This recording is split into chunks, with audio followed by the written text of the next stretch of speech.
अगर हम असम की बात करें, वहाँ पे मूड और चुनावी गणित के बीच एक लड़ाई हुई थी इस बार।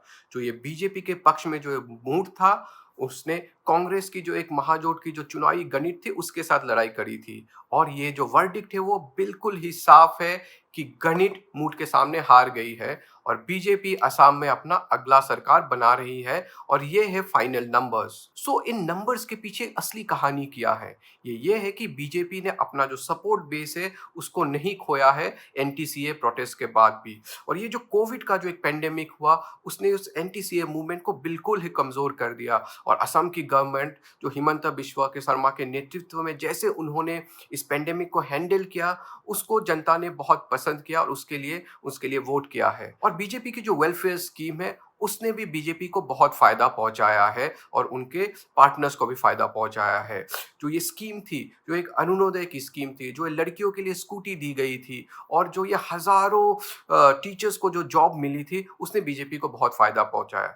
महाजोट ने ये जो कीमतें बढ़ी है गैस सिलेंडर की, डीजल की, उसका मुद्दा उठाया।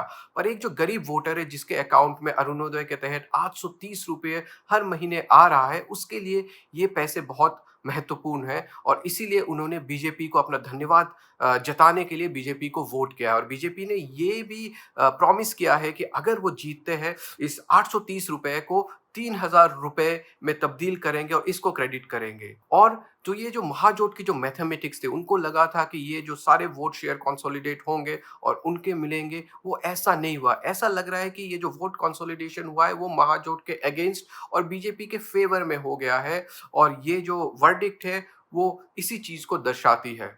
सो बीजेपी पावर में वापस आ रही है असम में एक सेकेंड टर्म के लिए और अब सबकी निगाहें इस चीज पे लगी होगी कि असम का अगला चीफ मिनिस्टर कौन होगा, सर्बानंद सोनोवाल और हिमंता बिस्वा शर्मा।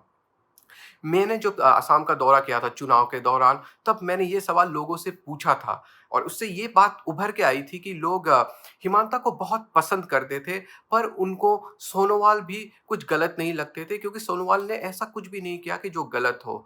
अब जरा नजर डालते हैं बीजेपी और उनके जो अलायंस पार्टनर्स हैं, उन्होंने कितनी कितनी सीटें जीती है। अगर बीजेपी अपने दम पे ही बहुत सारी सीटें जीत जाती, तो ये जरूर हिमांता को फायदा पहुंचाती।